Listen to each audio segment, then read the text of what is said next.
came in the middle of the question of radiant zone, so I have 2 lines now. But they belong together, trust me, it was a good one. You said, is this relevant and why and how? Yeah. Okay, I think the answer was, we are aliens. So she just walked in on me because you asked for it. Okay, so now, the second question about the radiant zone, so but we'll come back in our lunches, we can talk. But it's not, we're not saying this in a flippant manner. Trust me, we discussed internally for very many long weeks how much we'll bring to the table today. At the beginning I said, oh, I won't even mention it. And it just, no, don't make a fool of yourself. Then he said, oh no, we could tell them 10,000 more that we know he and I. I said, no, let's go somewhere in the middle of the road for today. Now some of you will want to know way more, will say way more. Some of you don't want to hear one more word, now stop, that's fine. But Barbara, you have, was that okay now for the radiant zone? Why radiant zone and what it is? Okay. No, thank you. I'm just very much Sorry. interested. Yeah? So are you saying the radiant zone could happen in a big city or not? In theory, yes, you can. In theory, because I encourage people. Some people said to me, "Well, I live in New York City and have this job, and you know, I'm not going to go live in somewhere Ontario in the boondocks." I said, "I didn't tell you to go isolate, but yes, you can continue being a radiant zone in New York City, to use an extreme example. But you have to understand, if something happens in New York City, then you've got several layers of issues, from technical, logistical, where's your food coming from, etc. So it's not the best choice. But if life has given you an external situation that you can do maybe nothing about, then I say you can still do a lot of things that are positive. That's what I'm trying to see what I mean? I'm not a dogmatic person as a Pisces, although I have Jupiter in Sagittarius. I'm like an adaptable guy, who also is, however, very realistic. I have Saturn in the first intercepted house in Capricorn at birth. So an older astrologer who has long passed away, a famous man, he said to me, "You are here to make this happen." He said, "That's why you're almost becoming a general, that's why you have to make it happen." So, but I have to be adaptable to show you what's doable and how it is doable. And you know, we're only just like figuring things out, by the way. We like the advanced icebreaker. You just have to decide, we're going to cruise through this ice, come hell or high water. So we're like really in the front, talking back there and saying, yeah, this way doesn't work, let's go try that way, you can now follow me. But we don't like the idea of people following us. We were taught this is exactly wrong. So we just all experimented. And yeah, sorry, Ralfee. About the aliens, Yeah. I think that in a discussion, I think we should look at the alien contribution or idea as a metaphor. Yes. You can see it as symbolic of a more expansive universe. You can see it as reality. And my experience is that people come to information about the aliens in whatever level of consciousness or experiential moment they might be.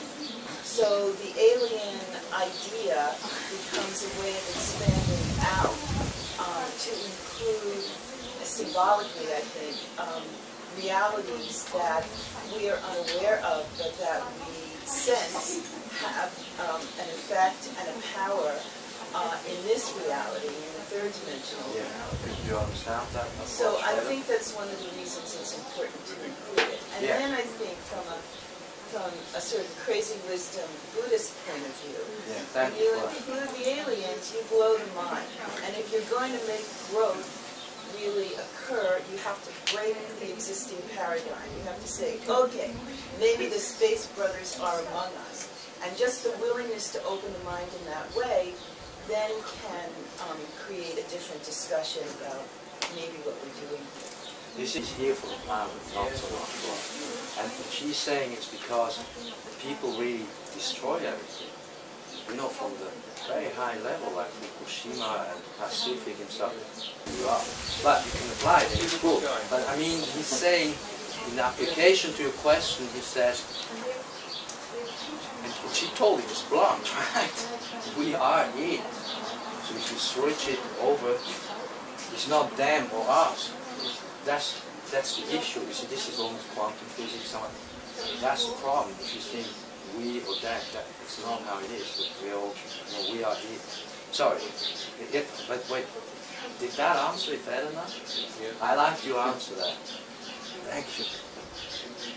I think in Islam they say, you get the expression as above, so below Exactly. from the Emerald Tablet, but it also says as below, so above. Exactly. That there's a reciprocity that's occurring, and that part of that is based on our perspective. Yeah, see, I studied Taoism, more because of mathematics and higher philosophy. And then I was telling you this whole excursion like moonmakers, which makes those guys look like, you know. In Krishnamurti would say the inner is the outer, Yeah. and the outer is the inner. And Krishnamurti would say, you're it.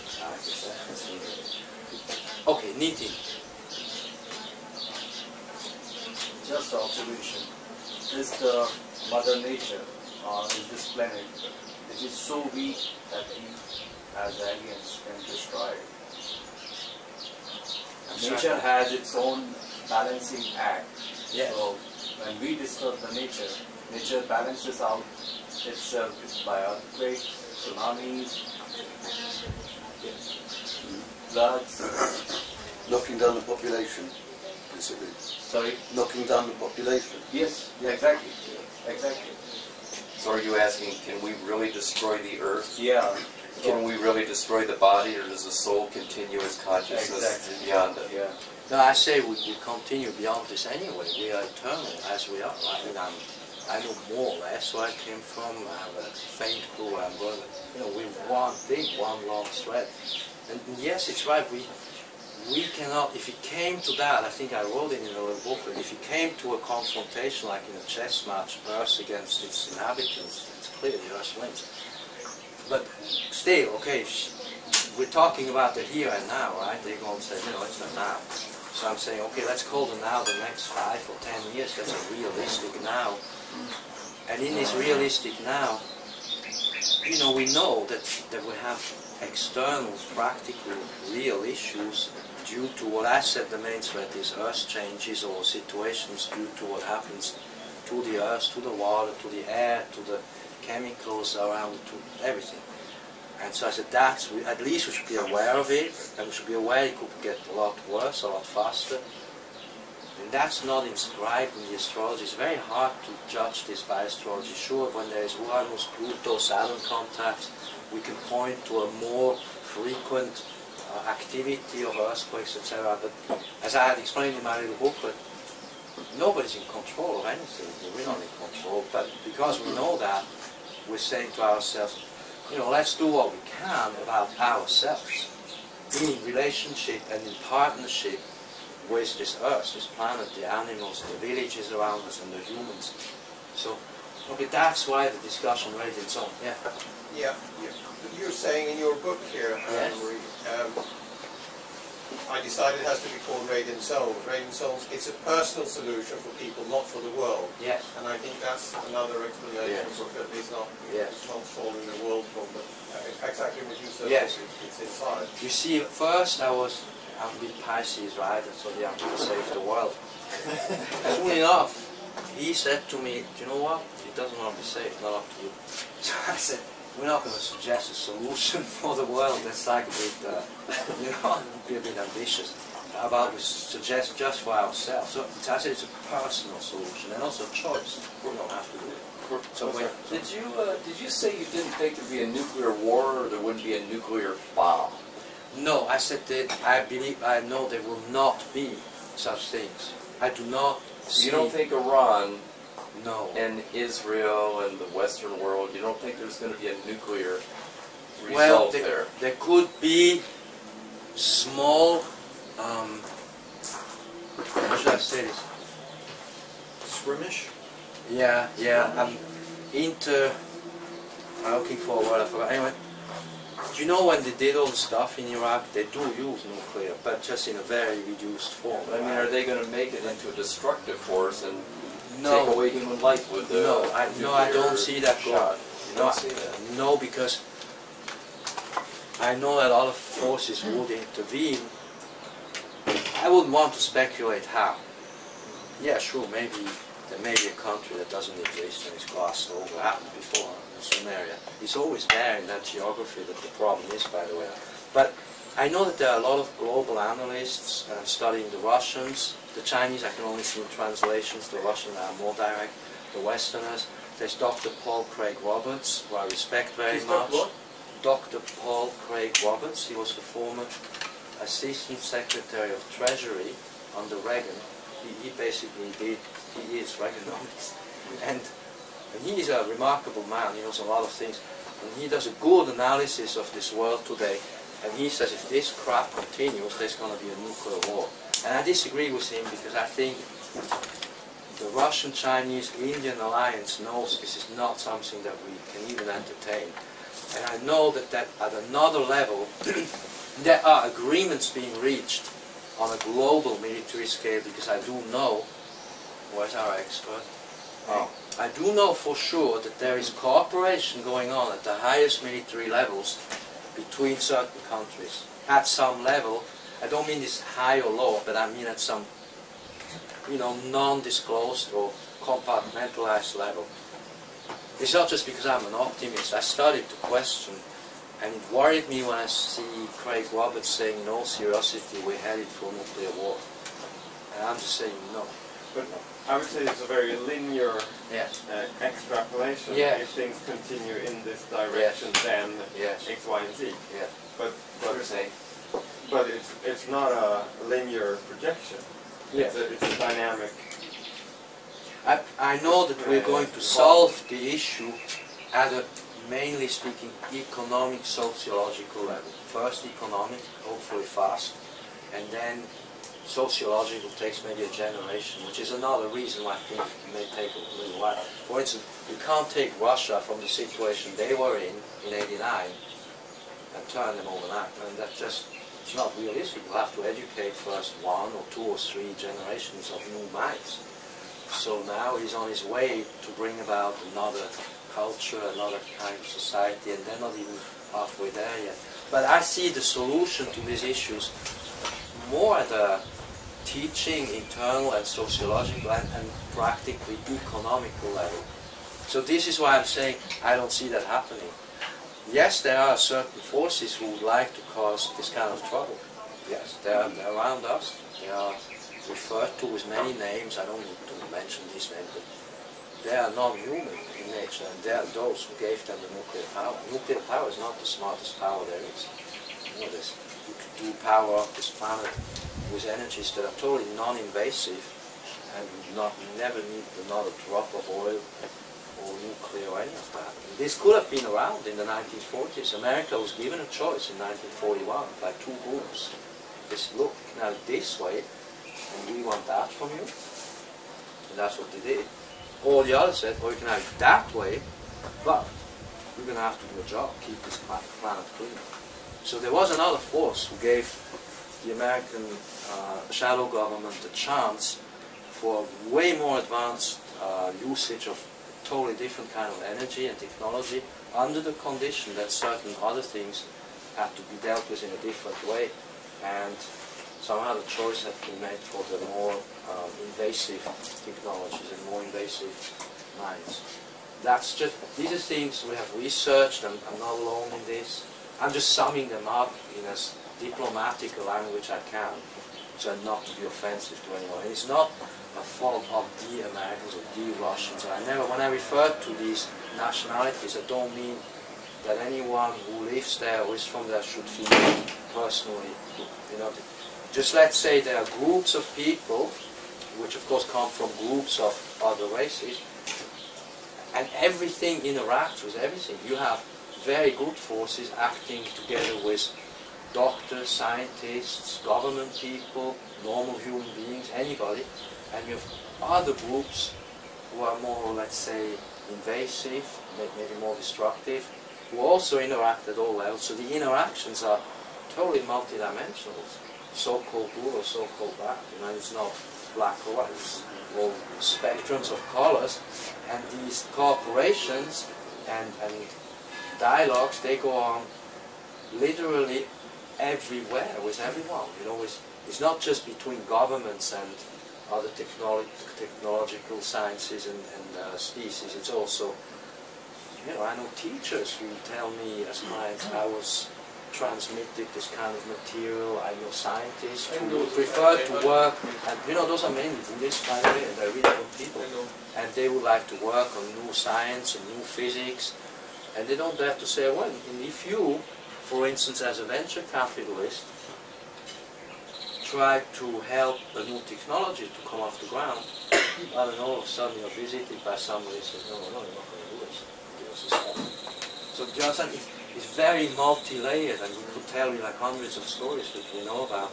I'm just trying to simplify them in a couple hours. So for that, this is just my initial.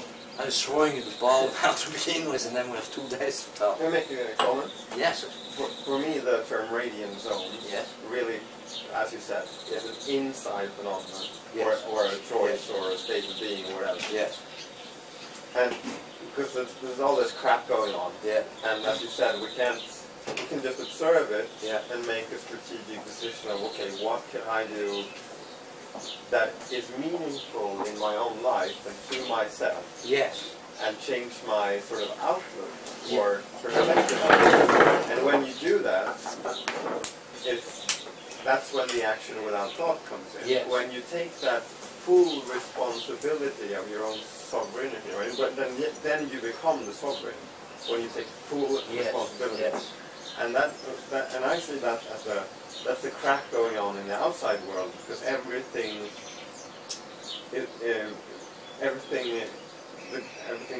state and the social security, everything is built on top of a big pile of crap. And that pile of crap comes from generations of people not taking responsibility. That's very well kicking the can down the road.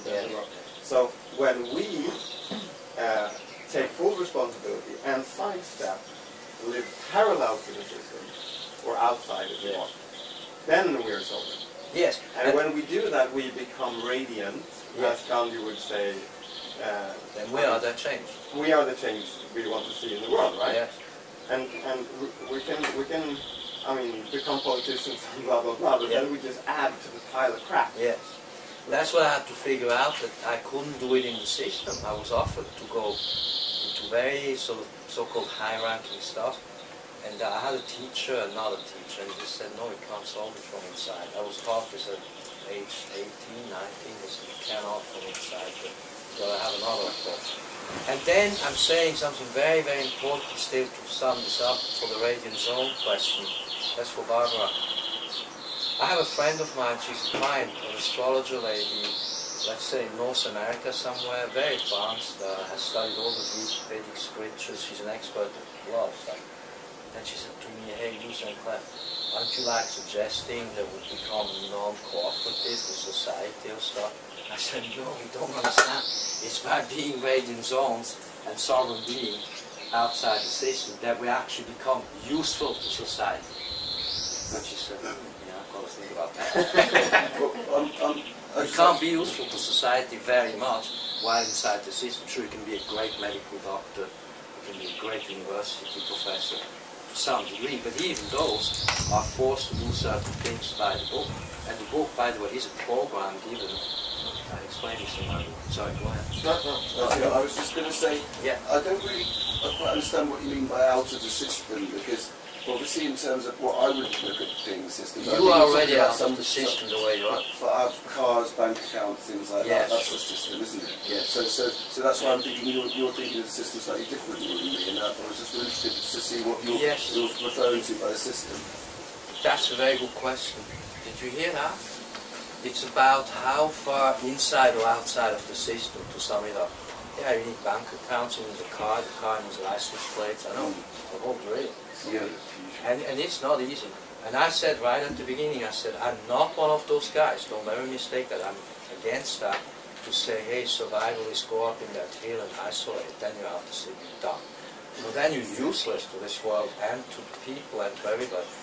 So yes, I understand there's a compromise and there's a gradual phasing out and in. But Egon has shown us, at least as far as economically the solution could be a way how we can be, let's say, parallel to the system. Yeah, maybe we're still with one foot a little bit in, and your children have to be in a school. The school is regulated by, etc., etc.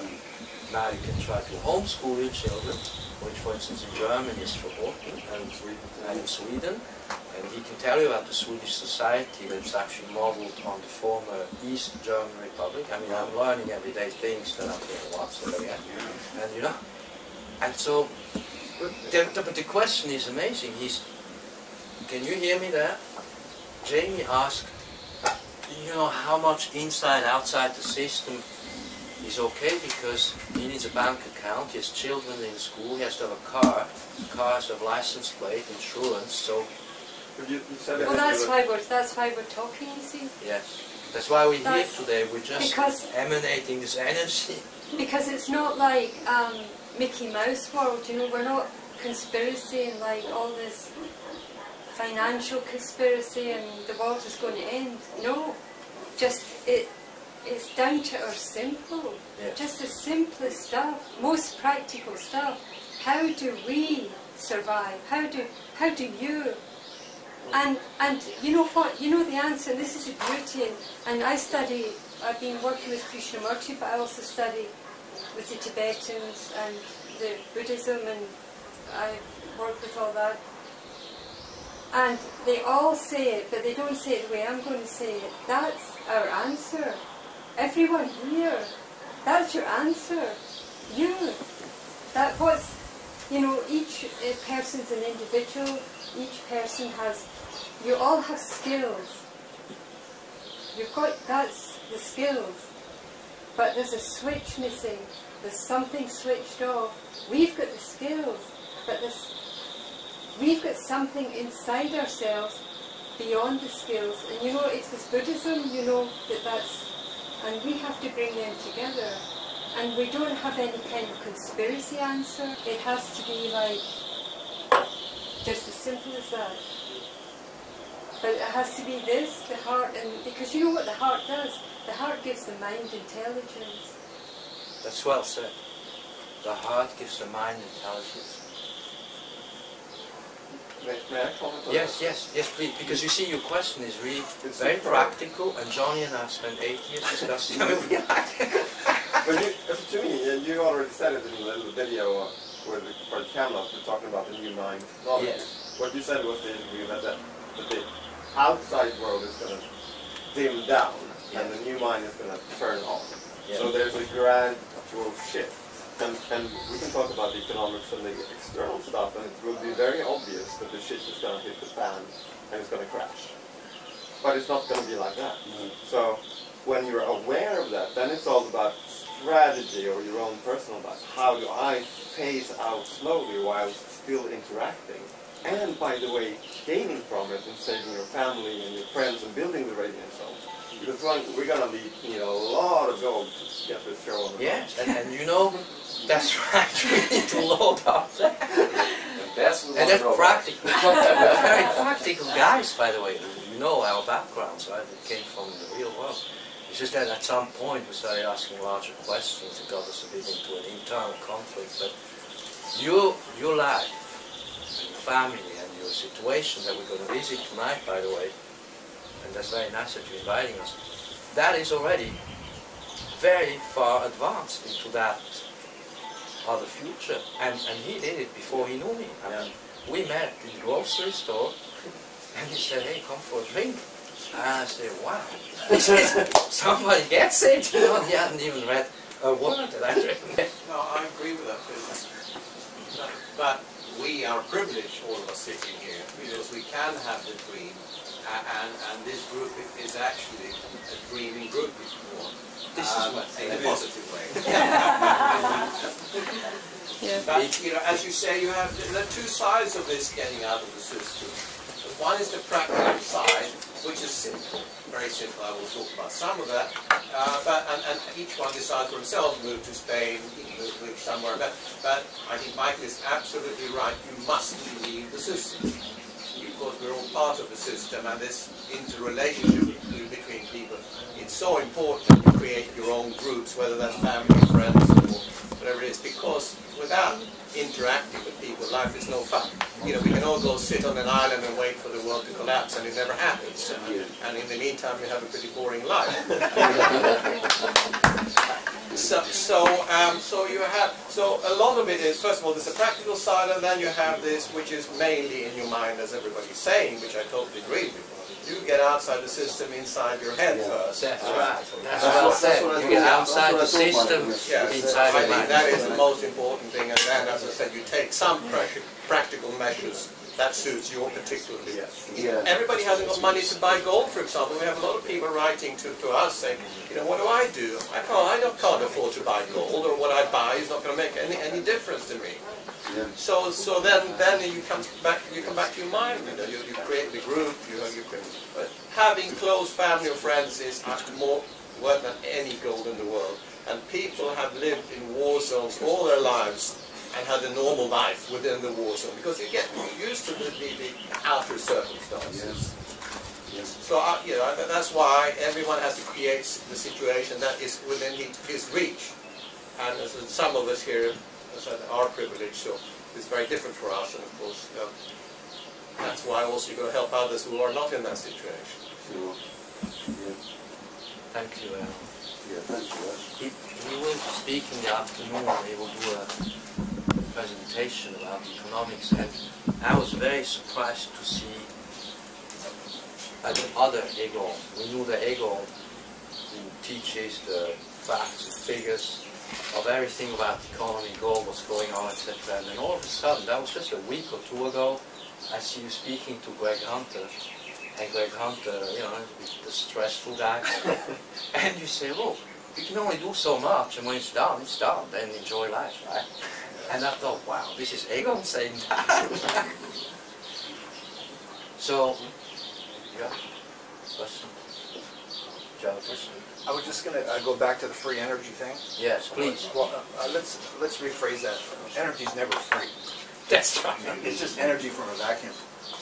And how difficult it is to actually bring it into the system or bring it into the market. As a venture capitalist for the last 30 years, I meet with scientists from all around the world, ex-military, ex-NSA, wherever I find interesting technologies. I'm going back to the early 80s. I was with a group in Los Angeles, a famous Tesla researcher. Can you speak up a little bit, please? For us old people. I was in in LA, in California, and we had a technology that we made a presentation at the Westin Bonaventure in downtown LA, and it was in a suitcase. And the scientists disconnected all the lights in the room from the power source and just reconnected them to the box. And he lit up the whole room with no wires. And there were politicians and power executives in the room, government people, and they were just blown away. And we thought, wow, this is great. We're going to be rich. And 2 days later, we had a lab in Stillmar, just outside LA. The Department of Energy shows up with FBI, with guns. Whoa.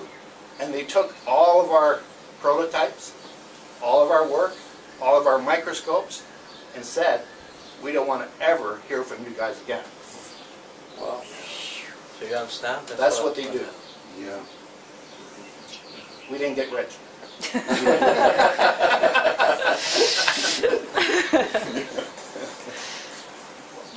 have other questions? Yeah, I have a question. Yes.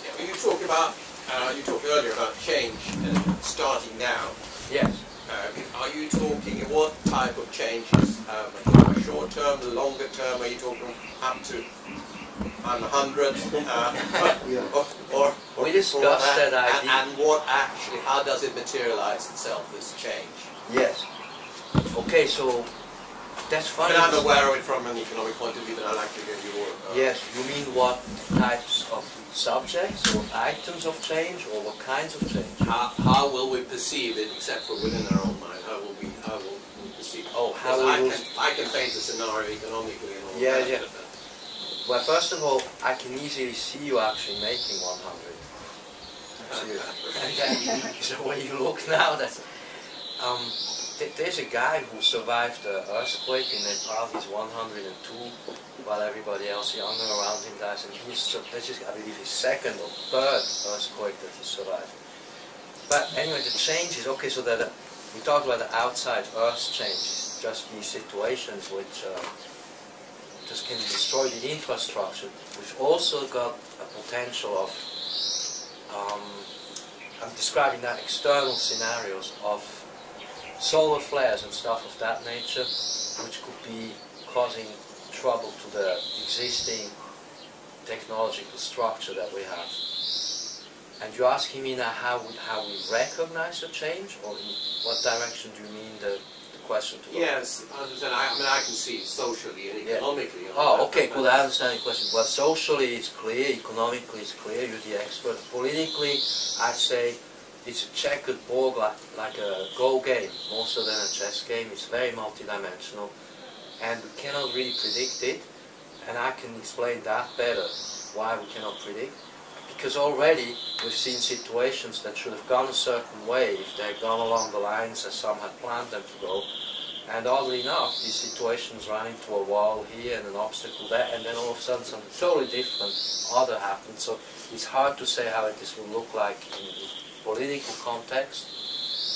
How the change happens in education context, I think, is the most important.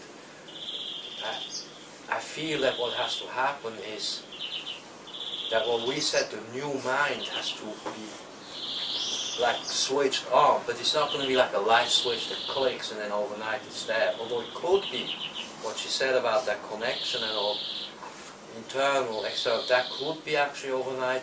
I see that sometimes in some people, some individuals, all of a sudden are there, when the day before not.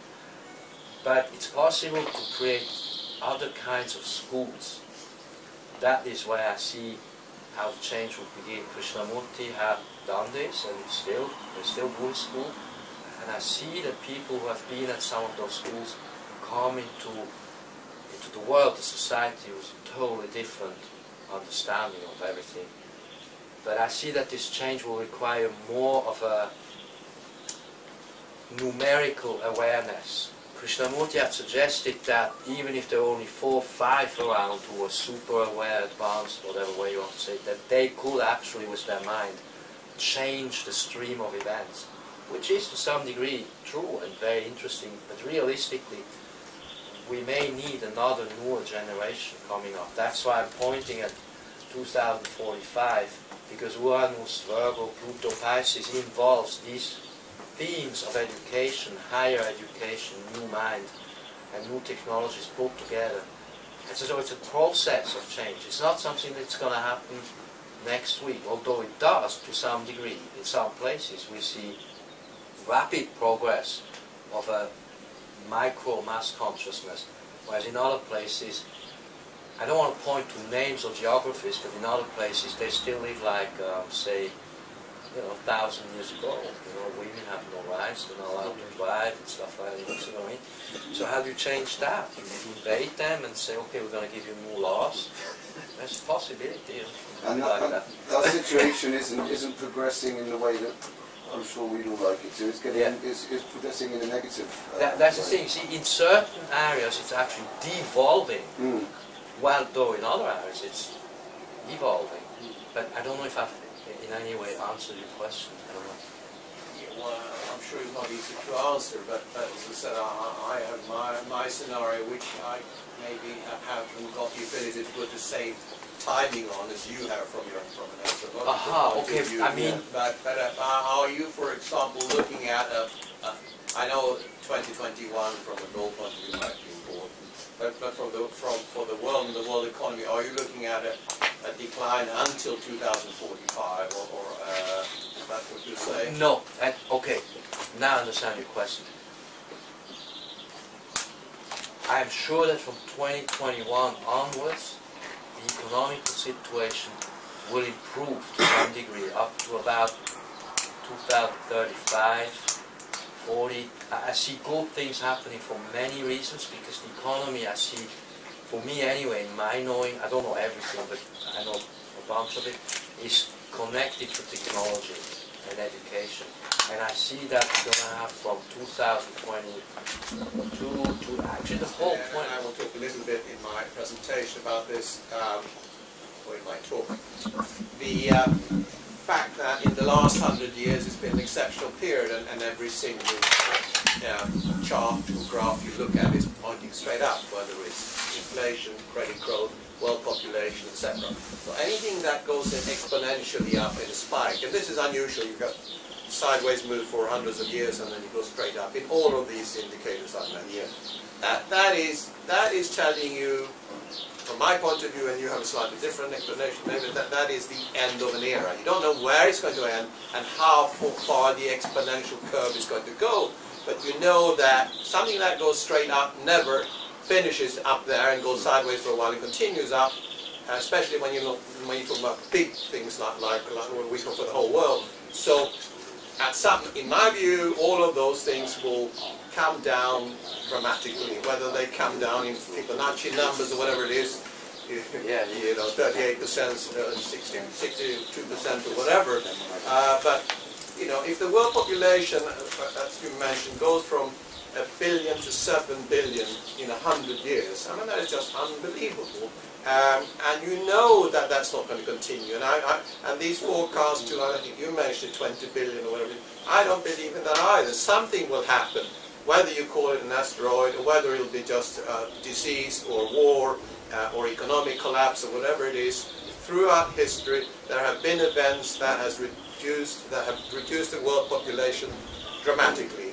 And in my view, especially when you look at that spike, that is likely to happen. When it will start, if it starts this year or in 10 years or 20 years, of course we don't know, because we live for such a short time, we believe that everything we'll see is going to happen in our lifetime, but it won't. Look at Black Death in Europe. No, I agree, this is right. It cuts down the population by 50%. Yeah, well, that's happened before. But if we want to point in Europe, 50%. Sure. Yeah. If we want to point, it could become very serious at one stage. From what I though it didn't transpire, but yeah, this is right. There's a perfect example taking place right in front of us right now that we can observe every day, is the drought in California. Yes. If it doesn't dramatically improve, half the population has to leave. Yeah. See, this leads to my what's that going to do to houses? Yeah. Where are they going to go to? Where are they going to move to? Yeah. Same thing in Las Vegas. They're almost out of water. I mean, great idea building big cities in the desert. But if you were asking me, Egon, as to a timeline structure, I mean, as astrologers, we would have to do Uranus-Pluto opposition.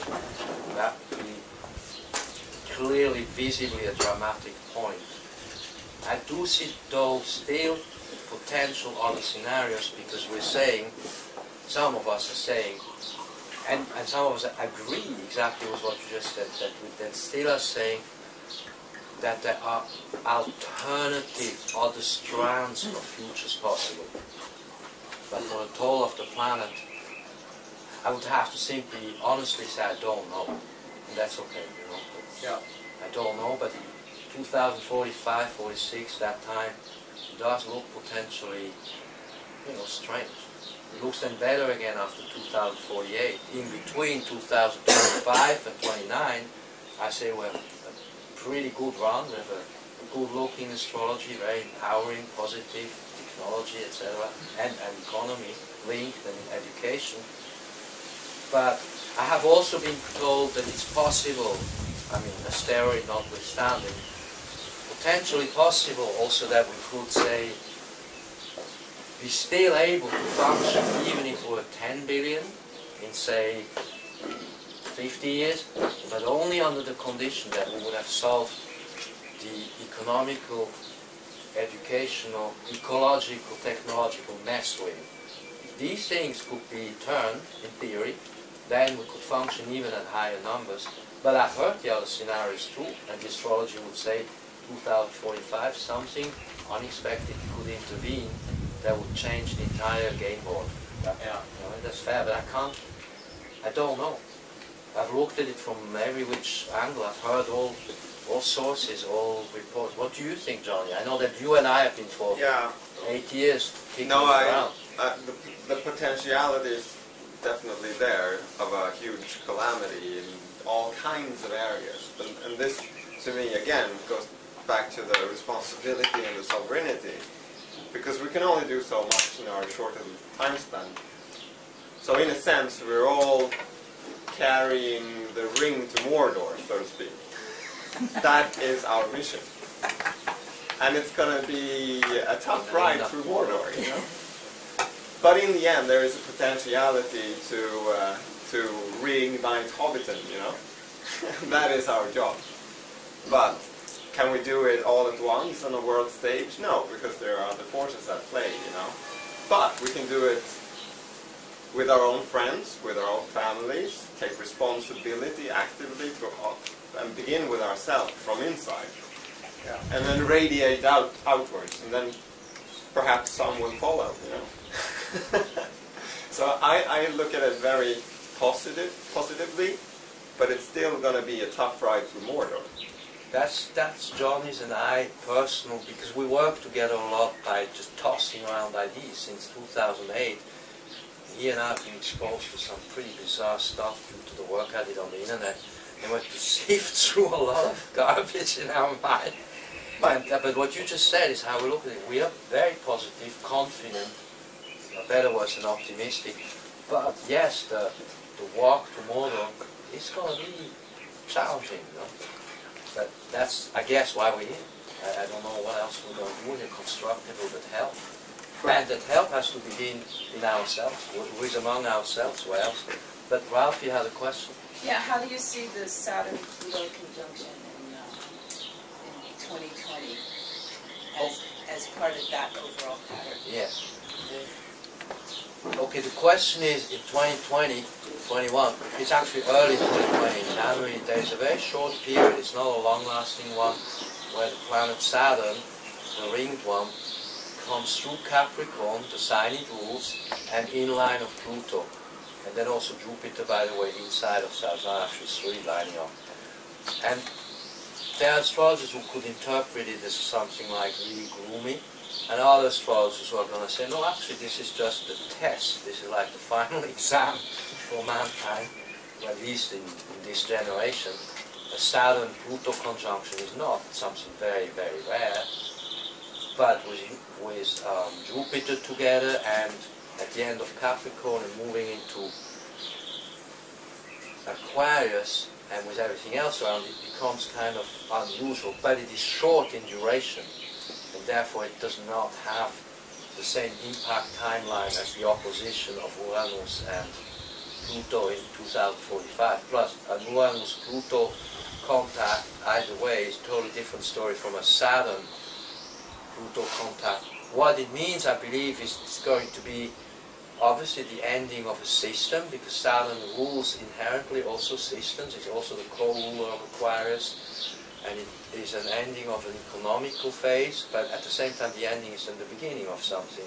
How this plays out, I just don't know yet. As we get closer to it, the variables and the potentialities and the probabilities will narrow down to something which we can better understand. I don't see it as something surprising, unexpected, that we could not have imagined. Could have to do with another Earth change situation. It will certainly have to do with very mundane matters ruled by Saturn, which is certainly the economy, the schools, the educations, the structures, the governments, the institutions, you know, all that stuff.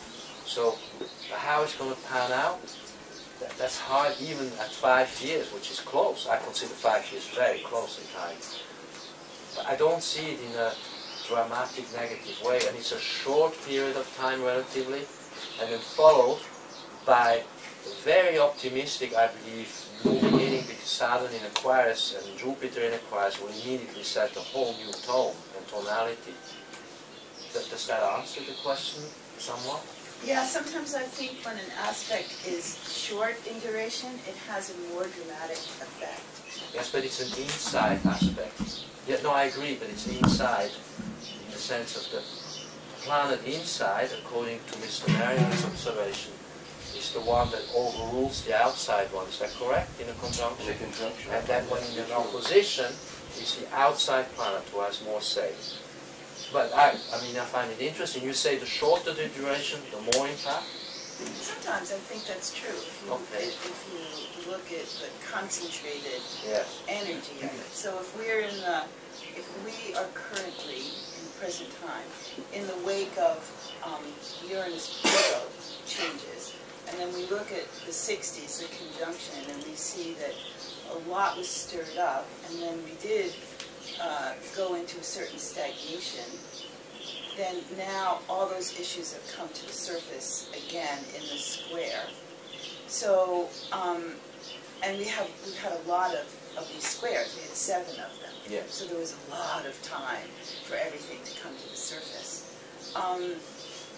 It occurred to me when I looked at the Saturn, Pluto, Jupiter, that this is the sort of period at the end of Pluto in Capricorn, the end of that transit. So how would we, my question is really, would that affect all the other cycles that have happened with Saturn, Pluto? If you look at the Middle East and the formation of Israel, all under Saturn, Pluto, and then look at other cycles and see what's fomenting there now, would this next one sort of be a culmination in some way? Yes, yes, of course. The way you just explained it is the answer. Yes. Actually, I'm just observing that the longer an astrological situation, signature, and energy transfers take place, yes, apply observation, I've noticed that the more is it working its way into the planet, in the brains, the minds, the hearts, etc. Because in a shorter duration it just doesn't have what it takes to do these deep changes that are necessary. But with Saturn, it will be very tangible, and it's not going to be esoteric to understand the difference between 2020 and 21. It will be like in your face. And I'm saying, because of what it all rules, the astrologers are laughing. This will include education, structures, can also be energy structures, by the way, technological structures, government structures. I mean, pretty much anything human. It's big. But short in duration. I'm in touch with another astrologer colleague who didn't come here. His name is Carl Boudreau. He's a way more, I would say, optimistic, like positivistic guy. I mean, he'll try to find you the best in the most darkest light. And he's just saying, look, just look at the best. I said, thanks, Carl, let's see everything. And he will say, no, there's going to be gold coming out of that stuff. And he pointed precisely to the fact that it's short in duration. And you're right, though, too, because it culminates everything. Therefore, even that short term in the culmination would be something remarkable.